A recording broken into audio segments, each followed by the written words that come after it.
معجزہ رسول خدا نے دکھا دیا، یہ معجزہ رسول خدا نے دکھا دیا، خدا نے دکھا دیا۔ مٹھی میں کنکری کو بھی کلمہ پڑھا دیا، راہ خدا میں دے کے خدیجہ نے مال در، خدیجہ نے مال در، مکے کے ہر غریب کا چولہا جلا دیا، اپنے گلے لگا کے نبی نے بلال کو، نبی نے بلال کو دنیا سے کالے گورے کا جھگڑا مٹا دیا۔ میں آپ حضرات کے سامنے بہت ہی ایک اہم شخصیت جناب حضرت مولانا ابو الحسنات صاحب ندوی، ان کے ایک بات میں بتا دوں، آنے سے پہلے ہو سکتا ہے کہ وہ نہ بتائیں، لیکن میں بتا دے رہا ہوں کہ اللہ کے فضل سے یہ ابھی ایک اسکول کے ڈائریکٹر اور بانی دونوں ہیں، اور الحمدللہ اسلامی کے اعتبار سے یہ اپنا اسکول بھی چلاتے ہیں۔ آپ اس بات سے اندازہ کر سکتے ہیں کہ ابھی جو باتیں آپ کے سامنے ہوں گی ایسا نہ ہو کہ آپ سمجھیں کہ بغیر تجربے اور بغیر کیے ہوئے انسان صرف ہم پہ تھوپ رہا ہے۔ میں نہایت ادب کے ساتھ حضرت والا سے گزارش کروں گا کہ حضرت والا اپنا مواعظہ حسنہ سے ہم سب کو مستفیض فرمائیں۔ اعوذ باللہ من الشیطان الرجیم، بسم اللہ الرحمن الرحیم۔ وما كان المؤمنون لينفروا كافة فلولا نفر من كل فرقة منهم طائفة ليتفقهوا في الدين ولينذروا قومهم إذا رجعوا إليهم لعلهم يحذرون۔ صدق اللہ العلی العظیم۔ حضرات، جامعہ عثمان ابن عفان کے اس عظیم الشان جلسے میں اپنے آپ کو اس میں حاضر پا کر بہت خوش ہوں، میرے لیے یہ سعادت اور شرف بھی ہے۔ حضرات، اللہ تعالیٰ نے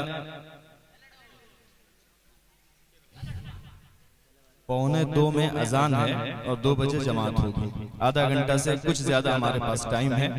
اب تشریف جی انشاءاللہ میں آپ کے سامنے انشاءاللہ 10-15 منٹ کچھ ضروری باتیں عرض کر لوں گا، پھر اس کے بعد قاضی صاحب ہیں انشاءاللہ وہ اپنی اختتامی بات کریں گے اور دعا بھی فرمائیں گے۔ اللہ تعالیٰ نے قرآن کریم میں یہ بات ارشاد فرمائی ہے کہ ایسا ہو نہیں سکتا، یہ ممکن ہی نہیں ہے کہ قبیلے کے، بستی کے تمام لوگ اللہ کے راستے میں نکل جائیں۔ تو ایسا کیوں نہیں ہوتا کہ بستی کے کچھ لوگ مرکز اسلام کی طرف پلٹ کر آئیں اور وہاں پر دین میں تفقہ حاصل کریں، دین میں سمجھ حاصل کریں، پھر اس کے بعد مرکز اسلام سے جب فارغ ہو کر اپنے بستی میں جائیں تو وہاں پر لوگوں کو سمجھائیں۔ ہو سکتا ہے کہ لوگ بات مانیں اور سمجھ جائیں اور اللہ سے ڈر جائیں۔ اس آیت میں اللہ تعالیٰ نے مدارس کی اہمیت اور مرکز اسلام کی اہمیت کے بارے میں بہت اچھے طریقے سے یہ بات ہمارے سامنے رکھی ہے۔ چونکہ مولانا نے مجھے یہ حکم دیا کہ مدارس کی اہمیت پر آپ کو بات کرنی ہے، اس لیے کچھ ضروری باتیں آپ سے اسی بابت عرض کروں گا۔ دنیا میں جتنے بھی ادارے ہیں، جتنے بھی انسٹیٹیوشنز ہوتے ہیں، ان سب کے کچھ نہ کچھ مقاصد ہوتے ہیں۔ ہر ایک مقصد مناسب ہے، بہتر ہے۔ ایک انجینئرنگ کالج ہوتا ہے، اس کے مختلف فیکلٹیز ہوتی ہیں۔ کوئی سیول انجینئر بناتا ہے تو کوئی میکینیکل بناتا ہے۔ سیول انجینئر جو انجینئر ہوتا ہے اس کا کام ہوتا ہے کہ کنسٹرکشن کے کام میں وہ اپنی مہارت اور اپنی صلاحیت لوگوں کے سامنے پیش کرے، وہ اپنی فنکاری سماج کے سامنے اور ملک کے سامنے رکھے۔ اسی طریقے سے ایک میکینیکل ہوتا ہے، بہت ساری چیزیں ہیں موٹر کے تعلق سے جو چیزیں بنائی جاتی ہیں اس میں ان انجینئرز کا کام ہوتا ہے۔ یہ ساری چیزیں مسلم ہیں، یہ اہمیت ہے، کسی کا انکار نہیں کیا جا سکتا ہے۔ ایگریکلچر ہوتا ہے، کھیتی باڑی کرنے میں، کاشتکاری کرنے میں، اس کے بارے میں لوگ سرچ کرتے ہیں، ریسرچ کرتے ہیں، تحقیق کرتے ہیں کہ کون سی چیز کب دی جائے، کس طریقے سے بہترین فصلوں کو تیار کیا جائے، اس کے بارے میں غور و خوض کرتے ہیں اور اس سے سماج کو زیادہ سے زیادہ فائدہ پہنچانے کی کوشش کی جاتی ہے۔ تو ان فیکلٹیز کے الگ الگ اہمیتیں ہیں، ان کے امپورٹنسز ہیں۔ اسی طریقے سے مدارس کی بھی ایک اہمیت ہے، وہ اہمیت ایسی ہے کہ جس کا انکار ہم نہیں کر سکتے ہیں، اس اہمیت کو ہمیں ماننا چاہیے۔ اللہ تعالیٰ نے حضرت محمد صلی اللہ علیہ وسلم کو اس دنیا کے انسانوں کو ایک بہترین تہذیب و تمدن اور بہترین ثقافت اور کلچر سے آراستہ کرنے کے لیے بھیجا۔ مدارس کے مقاصد بھی یہی ہوتے ہیں کہ یہاں سے جو لوگ تیار کیے جائیں وہ لوگ ایسے ہوں کہ سماج کو ایک بہترین سماج بنا سکیں، ان کو ایسی تعلیم دی جائے کہ وہ سماج میں جب جائیں تو ان کے ذریعے سے بہترین اخلاق والے، بہترین کردار والے، اچھے اور بلند جو صفات والے انسان ہوتے ہیں ویسے لوگوں کو تیار کیا جائے۔ یہ مدارس کی اہمیت ہے اور اسی کام کے لیے مدارس بھی وجود میں آتے ہیں۔ یہ بار بار یہ بات کہی جاتی ہے کہ مدارس سے ڈی ایم کیوں نہیں تیار ہوتے ہیں، آئی A S I P S کیوں نہیں تیار ہوتے ہیں؟ تو مدارس کے یہ مقاصد ہرگز نہیں ہے کہ مدارس سے آئی پی ایس کو تیار کیا جائے اور ایس پی اور ڈی ایم اور کلیکٹر یہاں سے بنایا جائے۔ مدارس میں جن بچوں کو تیار کیا جاتا ہے وہاں جو تعلیم دی جاتی ہے ان تعلیمات کے مقاصد ہوتے ہیں کہ ایک بہترین انسان تیار کیا جائے، کہ وہ بہترین انسان جب ان مرکز اسلام سے نکل کر جب اپنے سماج میں اپنی بستی میں جائیں تو بہتر انسانوں کو تشکیل کر سکے، ایک بہترین سماج کی تشکیل کر سکے، ایک بہتر سوسائٹی بنائیں۔ یہ مدارس کی ذمہ داری ہوتی ہے۔ مدارس میں جو تعلیم دی جاتی ہے وہ اسی بابت ہوتی ہے، ایک انسان کو کس طریقے سے ہونا چاہیے، ایک انسان سماج میں کس طریقے سے رہے، کس طریقے سے دوسروں کے ساتھ اس کا بیہیو ہو، کس طریقے سے وہ لوگوں سے باتیں کرے، اپنے خاندان کے لوگوں کے ساتھ اس کے معاملات کیسے ہونے چاہیے۔ سماج کا اگر وہ ایک فرد ہے تو ایک سماج کے بنانے میں اس کا کیا کردار ہو سکتا ہے، اس کے بارے میں اس کی تیاری ہوتی ہے۔ اس اعتبار سے اس کو تیار کیا جاتا ہے۔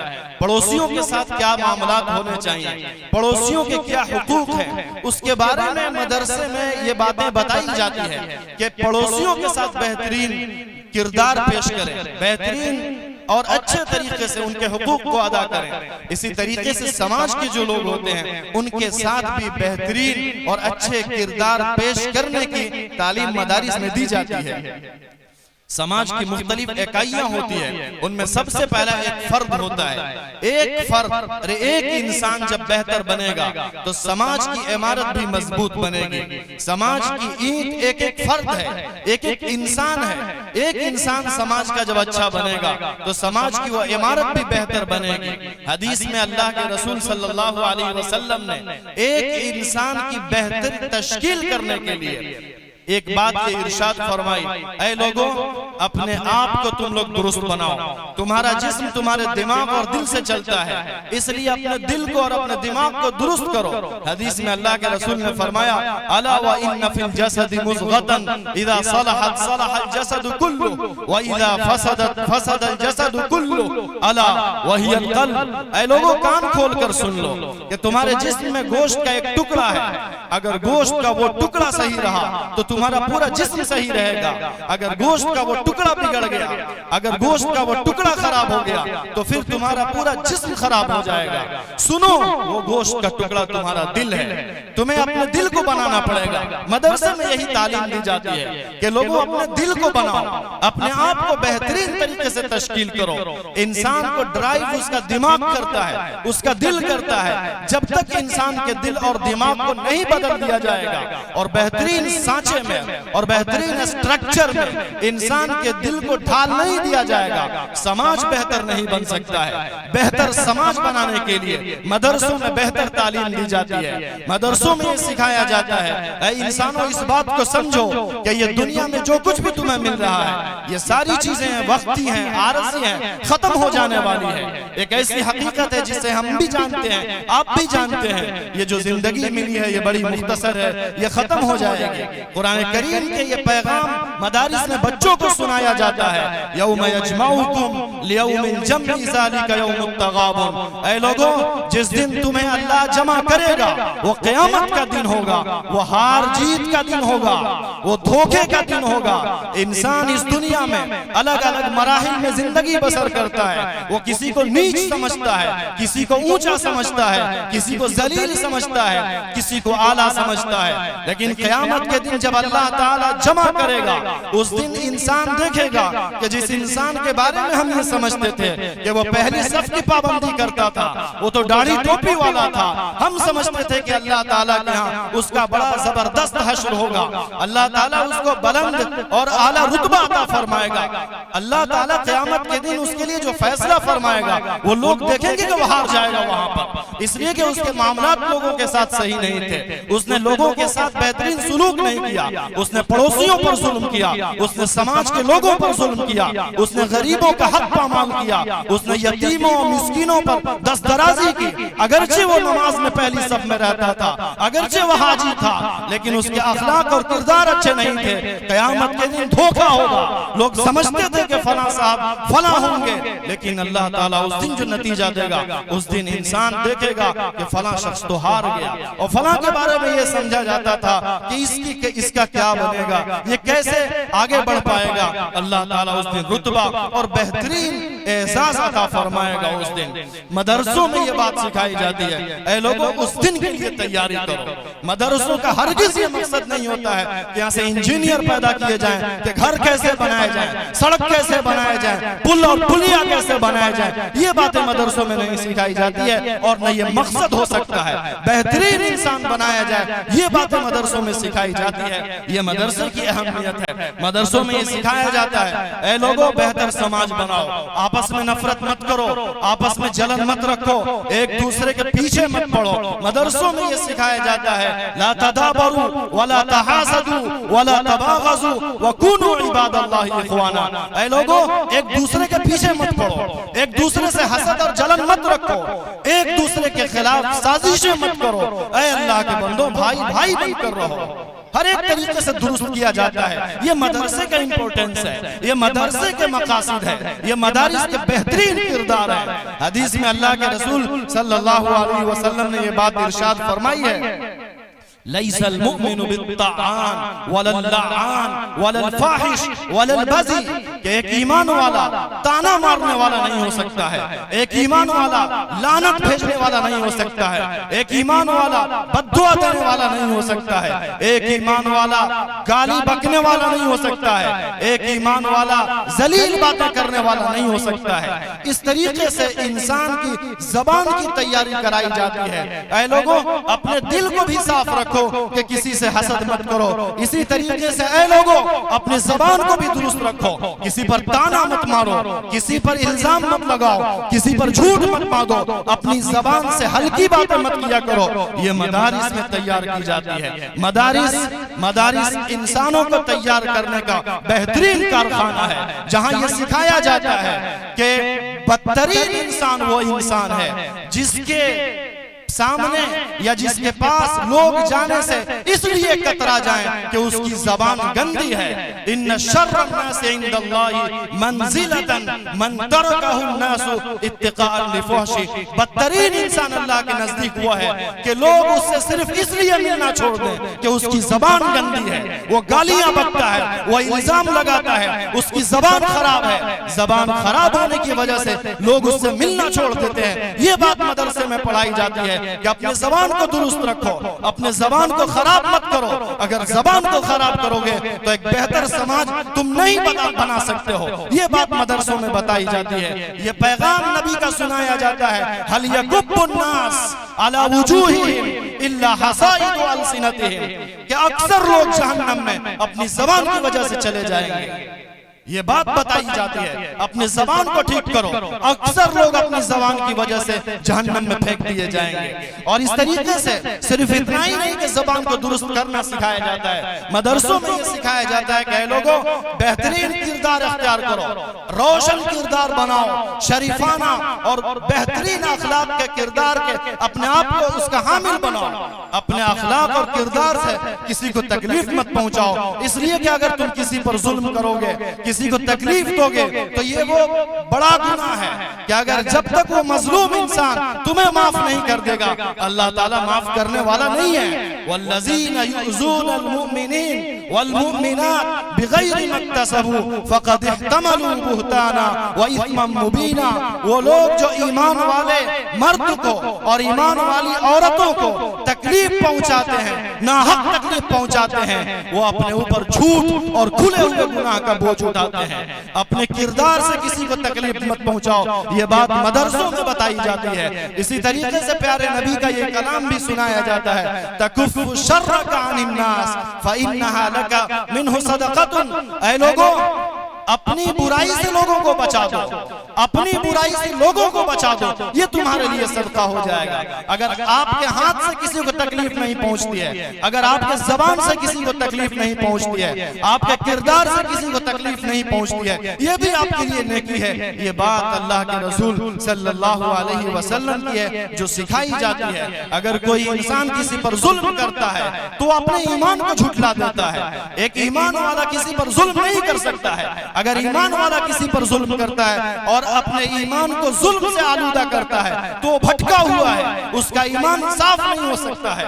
قرآن پاک میں اللہ تعالیٰ نے فرمایا، جو پڑھایا جاتا ہے، الذین آمنوا ولم یلبسوا ایمانہم بظلم اولئک لہم الامن وهم مہتدون، کہ جو لوگ ایمان لے آئے اور ایمان لانے کے بعد اپنے ایمان کو ظلم سے انہوں نے آلودہ نہیں کیا، ان کے لیے امن ہے اور وہ لوگ سیدھے راستے پر ہیں۔ حدیث پاک کے ذریعے سے پیارے نبی صلی اللہ علیہ وسلم نے بہت ساری باتیں بتائی ہیں۔ اسی طریقے سے اللہ کے نبی نے قرآن پاک کا یہ فرمان ہم تک پہنچایا ہے کہ اے لوگوں، جب سماج میں امن ہو، جب سماج میں شانتی ہو، جب سماج میں صلح ہو تو تم انتشار مت پیدا کرو، اصلاح کے بعد فساد مت پیدا کرو، یہ اللہ تعالیٰ کو پسند نہیں ہے۔ لا تفسدوا فی الارض بعد اصلاحها ذالکم خیر لکم ان کنتم مؤمنین۔ اے لوگوں، جب زمین پر اصلاح ہو جائے، جب سماج میں امن و سکون ہو تو سماج میں پھر انتشار مت پیدا کرو، سماج میں کرپشن مت پیدا کرو، اصلاح پیدا کرو، صلح پیدا کرو، امن و شانتی کو باقی رکھو، یہ اللہ تعالیٰ تم سے چاہتا ہے۔ حدیث پاک میں اللہ کے نبی صلی اللہ علیہ وسلم کا یہ فرمان ہے، الا وان دماءکم واموالکم واعراضکم بینکم حرام علیکم کحرمت یومکم ھذا فی بلدکم ھذا وفی شہرکم ھذا۔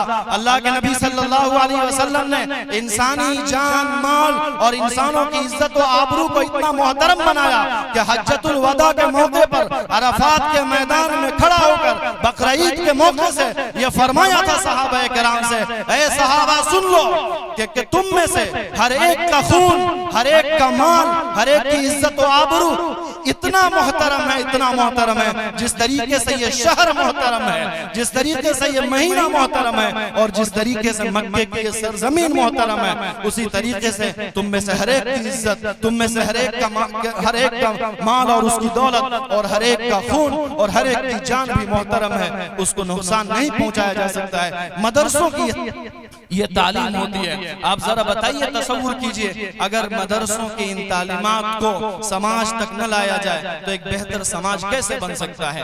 کیا ایسی باتیں ہیں کہ لوگوں کو یہ باتیں نہیں سکھائی جانی چاہیے؟ کیا آپ یہ سمجھتے نہیں ہیں کہ ایسے بچوں کو اگر تیار کیا جا رہا ہے جن کے اندر انسانیت کے اتنی بلند بلند باتیں سکھائی جا رہی ہے، اگر ایسے لوگ سماج میں اتر کر سماج کو امن و شانتی فراہم کر رہے ہیں اور سماج کے لیے بہترین لوگوں کو تیار کر رہے ہیں تو یہ کون سا چھوٹا کام ہے؟ کہ آپ لوگ مطالبہ کرتے ہیں کہ مدرسوں نے آج تک ایک بھی ڈی ایم نہیں دیا، ایک بھی ایس پی نہیں دیا، آپ یہ چاہتے ہیں ڈی ایم ایس پی بن جائیں اور انسان نہ بنے؟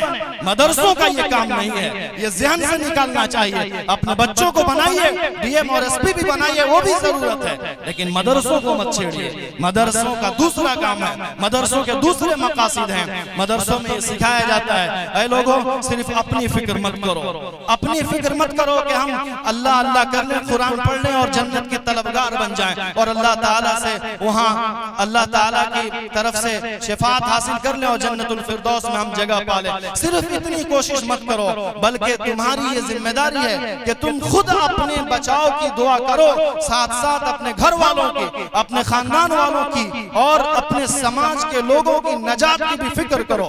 یا ایھا الذین آمنوا قوا انفسکم واہلیکم نارا، اے ایمان والو خود کو جہنم کی آگ سے بچاؤ اور ساتھ ساتھ اپنے گھر کے لوگوں کو، اپنے سماج کے لوگوں کو بھی جہنم کی آگ سے بچاؤ۔ یہ اللہ تعالیٰ کا یہ فرمان ہے۔ حدیث میں اللہ کے رسول صلی اللہ علیہ وسلم نے فرمایا خیرکم خیرکم لأہلہ وانا خیرکم لأہلی، تم میں سب سے بہتر انسان وہ ہے جو اپنے خاندان والوں کے لیے بہتر ہو اور میں اپنے خاندان والوں کے لیے سب سے بہتر ہوں۔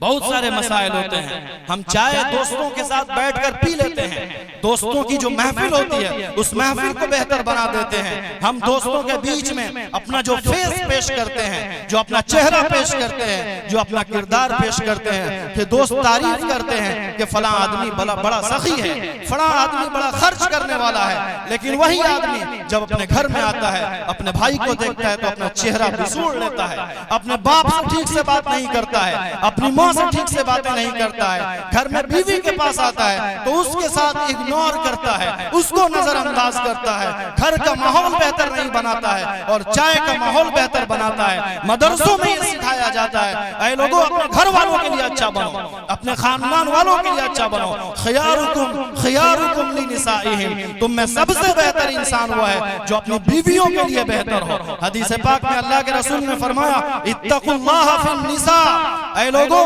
اپنی بیویوں کے سلسلے میں اللہ سے ڈرو، ان پر ظلم مت کرو، ان کو اگنور مت کرو، ان کو نظر انداز مت کرو، اس لیے کہ تم نے اللہ کی امانت کے طور پر ان کو حاصل کیا ہے اور اللہ کے کلمے پر، اللہ کے کلمے کے نام پر تم نے اپنی بیویوں کو حلال کیا ہے، اس لیے اللہ کی اس امانت کو نقصان مت پہنچاؤ، اس رشتے کو مت نقصان پہنچاؤ۔ یہ سکھایا جاتا ہے، یہ مدرسوں کی تعلیم ہوتی ہے۔ ساتھ ساتھ مدرسوں میں یہ سکھایا جاتا ہے اے لوگوں اپنی اولاد کی فکر کرو، اپنی اولاد کی بہترین تربیت کرو، انہیں بہترین اور اچھی تعلیم دو۔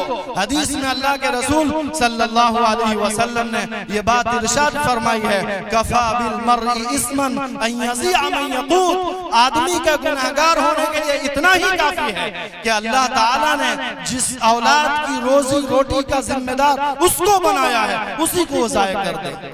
اولاد کی ذمہ داری آپ کو اللہ نے سونپی ہے، اولاد کی روزی روٹی کی ذمہ داری باپ پر اللہ نے رکھی ہے، لیکن اس بڑی امانت کو بھی وہ باپ ضائع کر دے، اس کی صحیح تعلیم صحیح تربیت نہ کر سکے تو اولاد ہی بڑھاپے میں بوجھ بن جاتی ہے۔ اس لیے اس طرف بھی توجہ کرنے کی ضرورت ہے۔ حدیث پاک میں اللہ کے رسول نے فرمایا کہ ایک والد، ایک باپ اپنی اولاد کو بہترین تربیت سے بڑھ کر کوئی تحفہ نہیں دے سکتا ہے۔ ما نحل والد من نحل افضل من ادب حسن، کہ ایک والد اپنے اولاد کو بہترین تربیت سے بڑھ کر کوئی چیز نہیں دے سکتا ہے۔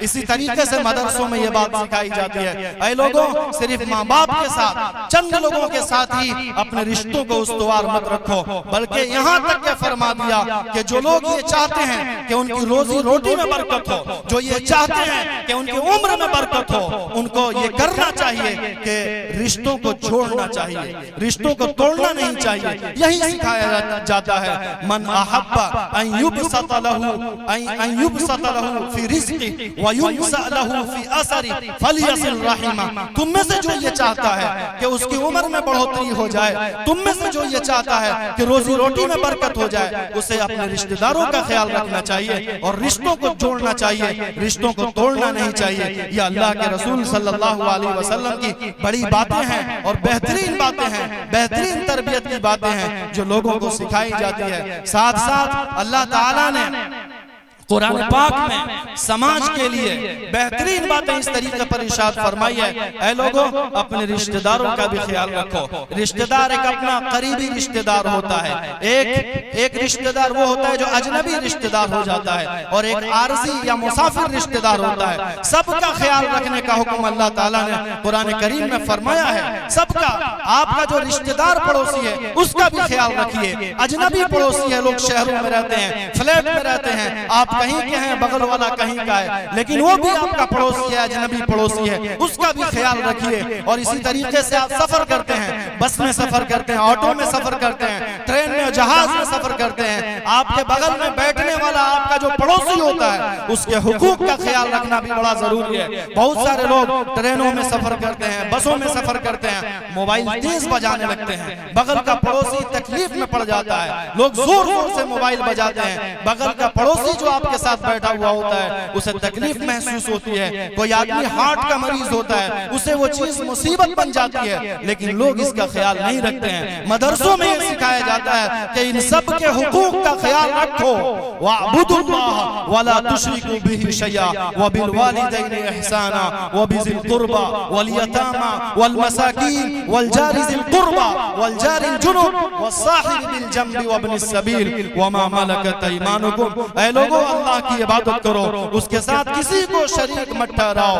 والدین کے ساتھ اور پڑوسیوں کے ساتھ اور یتیموں کے ساتھ، مسکینوں کے ساتھ، رشتہ دار پڑوسیوں کے ساتھ، اجنبی پڑوسیوں کے ساتھ اور عارضی پڑوسی کے ساتھ، یتیموں کے ساتھ، مسکینوں کے ساتھ اور باندیوں کے ساتھ، غلاموں کے ساتھ حسن سلوک کیا کرو، بہترین کردار پیش کیا کرو۔ یہ بات مدرسوں میں پڑھائی جاتی ہے۔ مدرسوں کا یہی مقصد ہے کہ بہترین سماج تیار کیا جائے، بہترین سوسائٹی کریٹ کی جائے، اور وہاں سے ہر طرح کی گندگی کو نکال دیا جائے کہ جس کی بنیاد پر لوگ ایک دوسرے سے پریشان ہوں۔ حدیث پاک میں اللہ کے رسول صلی اللہ علیہ وسلم نے اس انسان کے بارے میں یہ فرمایا، واللہ لا یؤمن من لا یأمن جارہ بوائقہ۔ وہ انسان مکمل ایمان والا نہیں ہو سکتا ہے، اس آدمی کا ایمان مکمل نہیں ہو سکتا ہے کہ اس کے برائی سے اس کا پڑوسی محفوظ نہ رہ سکے۔ ایک حدیث میں اس طریقے سے اللہ کے رسول نے فرمایا، لیس المؤمن الذي يشبع وجاره جائع الى جنبه۔ وہ ایمان والا نہیں ہو سکتا ہے کہ وہ پیٹ بھر کر کھائے اور اس کا پڑوسی بغل میں بھوکے سو جائے، وہ ایمان والا نہیں ہو سکتا ہے۔ یہ تعلیم دی جاتی ہے، یہ امپورٹنس ہے مدرسوں کا، مدارس کا، اس لیے اس کا خیال رکھیں۔ ایک حدیث میں اللہ کے رسول صلی اللہ علیہ وسلم نے فرمایا کہ حضرت جبرائیل مجھے بار بار پڑوسیوں کے بارے میں اتنی تاکید کرتے تھے، اتنی تاکید کرتے تھے، پڑوسیوں کے حقوق کے بارے میں، پڑوسیوں کی عزت کے بارے میں، پڑوسیوں کے احترام کے بارے میں، کہ میں نے تو یہ سمجھ لیا، مجھے ایسا لگا کہ شاید اللہ تعالیٰ پڑوسیوں کو بھی جائیداد میں وارث نہ بنا دے۔ ما زال جبرائیل یوصینی بالجار حتی ظننت انہ سیورثہ۔ اس طریقے سے باتیں بتائی جاتی ہیں، پڑھائی جاتی ہیں۔ اس لیے مدرسوں کے ان کردار کو سمجھنے کی ضرورت ہے۔ جو چیز جس چیز کے لیے ہے اسی کے لیے رکھا جائے، اسی کے لیے اس کو مکمل کیا جائے، نہ کہ ادھر ادھر بانٹ کر اس کو تقسیم کر کے آدھا تیتر آدھا بٹیر کر دیا جائے کہ نہ یہ کام مکمل ہو سکے نہ وہ کام مکمل ہو سکے۔ اگر کالج میں حافظ اور مولانا بنانا شروع کر دیں تو گھر بنانے والا پھر کون معمار نکلے گا، کون انجینئر نکلے گا جو بہترین پل بنا دے گا۔ اگر کھیتی کے بارے میں پڑھنے والے وہ سائنس پڑھنے والے نوجوانوں کو اگر ہم مولانا بنانا شروع کر دیں تو کھیتی کے بارے میں کون ریسرچ کرے گا؟ اس لیے ہر ایک کا کام الگ الگ ہے، ہر ایک کو اپنے فیلڈ میں، اپنے فیکلٹی میں کمال حاصل کرنے کی ضرورت ہے۔ ہم سماج کے لوگوں کی یہ ذمہ داری ہے، ہماری یہ ذمہ داری ہے اور واجبی ذمہ داری ہے کہ ہر ایک کو ہر فیلڈ میں تعاون کریں۔ مدرسے والوں کی بھی تعاون کی ضرورت ہے۔ جس طریقے سے آپ اپنے بچوں کو یونیورسٹیز میں اور کالجز میں بھیج کر اس کالج کو مضبوط کرتے ہیں، اسی طریقے سے مدرسوں کی بھی تعاون کی ضرورت ہوتی ہے۔ مدرسوں میں ایسا تو نہیں ہوتا ہے کہ آسمان سے بچے آ کر پڑھنے لگیں گے، وہ اسی سماج کے بچے ہوں گے جو مدرسوں میں آ کر پڑھیں گے. آپ کا تعاون یہ بھی ہونا چاہیے کہ مدرسوں میں اپنے بچوں کو بھیجیے. پھر اس مدرسے کے چلانے میں, اس ادارے کے چلانے میں جو دقتیں آتی ہوں گی, وہ سماج کی اور بستی کی ذمہ داری ہوتی ہے کہ وہاں ان دقتوں کو ختم کر دیا جائے, ڈیفیکلٹیز کو سالو کیا جائے. یہ سب کی ذمہ داری ہوتی ہے. بس وقت ختم ہو رہا ہے. ہم اللہ تعالیٰ سے دعا کرتے ہیں کہ اللہ تعالیٰ ہم سبوں کو کہنے سننے سے زیادہ عمل کی توفیق عطا فرمائے, اور اس مدرسے کو دن دگنی رات چوگنی توفیق ترقی عطا فرمائے. وآخر دعوانا الحمدللہ رب العالمین.